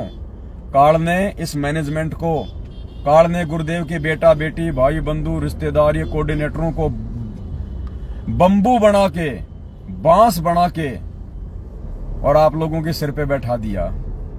इन्होंने खुद अपनी भक्ति बर्बाद करी, आप लोगों से राजनीतियां करवा के, उल्टे कुकर्म करवा के। अरे परमात्मा ने तो भिखारी को भी 1 रुपया तक देने से मना किया है कि नगद बिल्कुल नहीं देना बेटा, भिखारी को मार खा जाएगा। चाहे वो कितना ही भूखा मरे, वो कितना ही रोए, वो गिड़गिड़ाए, कितनी भीख मांगे, कैसी कैसी दुहाई दे कि मेरे बच्चे मर जाएंगे, मेरे छोटे छोटे बच्चे हैं भूखे मर जाएंगे, क्या होगा मेरे बच्चों का, क्या होगा मेरी औरत का, क्या होगा, पहनने को मेरे बच्चों के पास में कपड़े नहीं है, पैरों में जूते नहीं है उनके, अल्लाह के नाम पे दे दे, बाबा के नाम पे दे दे रे बाबा। वो रोएगा, कैसे कैसे भेक बनाएगा, नकली दवाई लगा के हाथ पैरों पे वो पट्टी कर लेगा कि बाबा रे एक्सीडेंट हो गया था, खून निकल रहा है रे बाबा, दे दे रे बाबा, दवाई करनी है रे बाबा, 4 दिन से भूखा हूं रे बाबा। तो गुरुदेव ने बताया कि बेटा ये फालतू की दया नहीं दिखानी, ये काल भगवान की सूक्ष्म चाल होती है, तू फैल मत हो जाना, राजा जनक की तरह धोखा मत खा जाना। राजा जनक का उदाहरण इसलिए दिया था गुरुजी ने कि बेटा फालतू की जो दया है वो भी भगत के लिए घातक है। हमने फालतू की दया भी नहीं दिखानी, दया भी उतनी दिखाओ जितनी जरूरी है, जितनी आवश्यक है। जो दया हमारी मर्यादा तोड़ दे, हमारी भक्ति बर्बाद करवा दे, वो दया भी कोई काम की नहीं। तो पुण्यात्माओं, इतनी सावधानी हमें गुरुजी ने बताई कि इतना कुछ अगर रोए गिड़गिड़ाए तो भी तुमने 1 रुपया नगद उस भिखारी को नहीं देना। अगर उसने विमल गुटखा खा लिया, सुरती खा ली, तानसेन खा लिया, महक खा लिया, आकाश खा लिया, ये जर्दा खा लिया, कोई पान मसाला खा लिया, तो बेटा तू गया काम से, और वो खाए ना खाए, वो उस पैसे का आम लेके खा ले, लेकिन तुमने तो उसको नगद पैसा देके अपने गुरुजी का वचन तोड़ दिया। वो चाहे तेरे पैसे का दुरुपयोग ना करे, लेकिन तूने तो उस भिखारी को नगद पैसा देके तेरे गुरुजी का वचन तोड़ दिया। मेरे भाई तू तो उसी समय फेल हो गया। उसके बाद वो चाहे उसका दुरुपयोग करे चाहे उसका सदुपयोग करे। इसलिए पुण्यात्माओं, परमात्मा ने कहा कि बहुत सोच समझ के सुपात्र को दान देना चाहिए। भिखारी को खाना खिला दो, नगद पैसा मत दो। पहनने के लिए उसको कपड़े दे दो, सिला के। नए कपड़े मत दो, बिना सिले कपड़े मत दो। उन कपड़ों को भी बेच के तुम्हारे दान का दुरुपयोग कर सकता है। इतनी सावधानी परमात्मा ने बताई। जहां भी कोई बाढ़ भूकंप आ जाए, कोई महामारी, कोई आपदा आ जाए, मालिक ने कहा कि चाहे दुनिया भूखी मर जाए लेकिन नगद नहीं देना बेटा। खाना खिला दो उनको, खाना खिला दो, बिस्किट के पैकेट दे दो, हाथ से खरीद के खाद्य पदार्थ दे दो। नगद पैसा नहीं देना, क्योंकि वो तुम्हारे पैसे का दुरुपयोग करेंगे। और पुण्यात्माओं, ये सतलोक आश्रम मैनेजमेंट हरियाणा ने क्या किया आप लोगों के साथ में? हरियाणा के जाट आंदोलन में 16 लाख रुपया तुम भक्तों का उनको चंदे के रूप में दे दिया। 16 लाख उन अनुपदेशियों को जो हुक्का पाड़, बीड़ी पाड़, शराब पीते, सारे उल्टे कुकर्म करते, व्यभिचार करते, क्योंकि वो तो अनुपदेशी है, शास्त्र विरुद्ध साधना करते। शास्त्र विरुद्ध साधना पुण्यात्माओं, परमात्मा ने सबसे बड़ा अपराध बताया। जो व्यक्ति एक परमात्मा को छोड़ के अन्य देवी देवताओं को पूजता है, भैरव भूत मसाणी माता को पूजता है, यानी जो भी व्यक्ति शास्त्र विधि को त्याग के जो मनमाना आचरण करता है, उसको परमात्मा ने सबसे बड़ा अपराध बताया। आन उपासना को सबसे बड़ा अपराध। तो सोचो पुण्यात्माओं, हरियाणा के जाट आरक्षण में जो तुम्हारे 16 लाख रुपए, कभी 5 लाख रुपए, कभी 11 लाख रुपए चंदे के रूप में जो उन जगत के लोगों को दिए गए, वो क्या करेंगे तुम्हारे पैसे का? तुम्हारे दान का क्या किया होगा उन्होंने? हुक्के का तमाकू खरीदा होगा, शराब खरीदी है, बियर खरीदी है, गाड़ियां खरीदी हैं, उन गाड़ियों में घूमेंगे, अय्यासियां करेंगे, रंगरेलियां करेंगे, दुरुपयोग करेंगे। भाई उसका दंड कौन भोगेगा? संगत और ये मैनेजमेंट। इसलिए आज संगत दुखी है, परेशान है। जो काटे तुम लोगों ने गुरु वचन को तोड़ के, और इन कुपात्र सतलोक आश्रम मैनेजमेंट हरियाणा को ज्योति पाठ दान का पैसा देके उस दान का दुरुपयोग करवाने के लिए जो तुमने आंख बंद करके इन कुपात्रों को, इन गुरु गद्दारों को, बरवाला कांड के दोषियों को जो तुमने दान दक्षिणा दी, ज्योति पाठ का पैसा दिया, आज वो पैसा उन कुपात्रों को देने के कारण तुम्हारे जीवन में कांटे बन के उभर रहा है। तुम्हारे जीवन में कांटे बन रहा है, परेशानियां पैदा कर रहा है। इसलिए परमात्मा कहते हैं, बिन सोचे विचारे जो करे पाछे सो पछताए। काम बिगाड़े अपना और जग में होत हंसाए। वो अपना काम बिगाड़ता है और दुनिया में हंसी का पात्र बनता है, हंसी का पात्र। ये देखो कैसे कैसे मूर्ख, इतना ज्ञान देने के बाद भी ऐसी मूर्खता कर रहे हैं। फिर कहते हैं हम संत रामपाल जी के भगत हैं, हमारे को तत्व ज्ञान दे दिया। अरे भगवान ने तो तत्व ज्ञान दे दिया नालायक को, लेकिन तुमने तो नहीं लिया। तुमने तो अपने जीवन में उसको आत्मसात नहीं किया। कहते ना कि गुरु तो गुड़ था, चेलों ने शक्कर कर डाली। गुरु तो गुड़ था, चेलों ने शक्कर कर डाली। तो ये हाल कर दिया पुण्यात्माओं इस यथार्थ 13वें कबीर पंथ में, इस काल प्रेरित सतलोक आश्रम मैनेजमेंट हरियाणा ने, गुरुदेव के कलयुगी परिवार ने।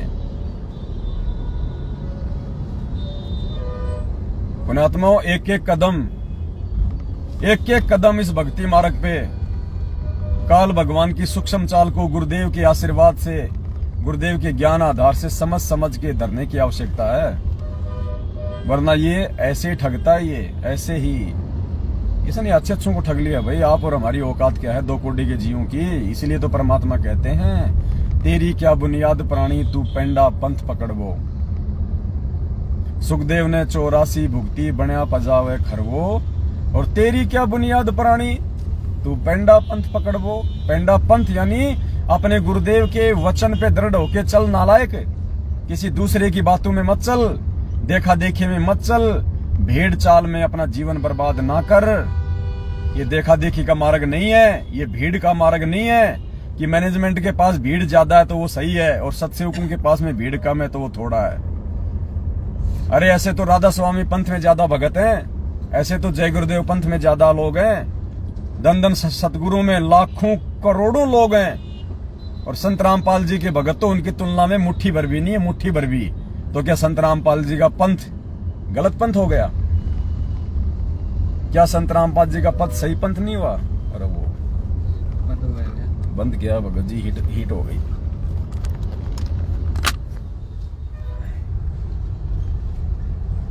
सत्साई पुण्यात्माओं, बैटरी डाउन हो रही है। हम लोग भी जयपुर में प्रवेश कर गए हैं, परमात्मा ने दया बख्शी। दरअसल दास को नींद आ रही थी जब दास मालाखेड़ा से चला अलवर से, क्योंकि रात को भी हम 8:30 बजे जयपुर से निकले थे, 11:30 बजे हम मालाखेड़ा पहुंचे। उसके बाद पूरी रात परमात्मा की साथ संगति हुई। सुबह फिर हम लोग 7:30 बजे मालाखेड़ा से निकले तो दास को नींद आ रही थी। अब दास ने सोचा कि गाड़ी चलाऊंगा, नींद आएगी तो मामला खराब हो जाएगा, क्या किया जाए। तो परमात्मा ने सद्बुद्धि दी कि बेटा गाड़ी के आगे लाइव लगा ले, अपने भाई बहनों से बातचीत करता जा, साथ संगति लगा। और 2-3 घंटे की परमात्मा ने देखो 2-2.5 घंटे की मालिक ने साथ संगति भी करवा दी और परमात्मा ने हमारे को जयपुर भी पहुंचा दिया। तो पुण्यात्माओं देखो, एक पंथ दो काज हो गए। गाड़ी आराम से आ गई। आप सभी भाई बहनों के साथ परमात्मा ने दास को जोड़े रखा, ना नींद आई ना अन्य विचार आए, और आप भाई बहनों की एक अच्छी संगति हो गई, मालिक के दया से एक बढ़िया संगति हो गई। तो पुण्यात्माओं, ये परमात्मा के आशीर्वाद से ही संभव होता है। ये सब कुछ परमेश्वर जी के आशीर्वाद से ही ये सब काम होते हैं। जान एक तो नींद आ रही थी काल प्रेरणा से, और परमात्मा ने 2 काम करवा दिए, जयपुर भी पहुंचा दिया, आप भाई बहनों के साथ में साथ संगति भी करवा दी। तो हम जयपुर में पहुंच चुके हैं। यहाँ पे पुण्यात्माओं अब थोड़ा ट्रैफिक ज्यादा है, रेड लाइट ज्यादा है, तो मालिक दया करें। अब दास लाइव को समाप्त कर रहा है। आप सभी भाई बहन इस मैसेज को ज्यादा से ज्यादा आगे शेयर कर दें। फिर लाइव आएंगे, फिर परमेश्वर की चर्चा होगी। तब तक के लिए सत साहेब, बंदी छोड़ सतगुरु रामपाल जी भगवान की जय हो। सत साहेब।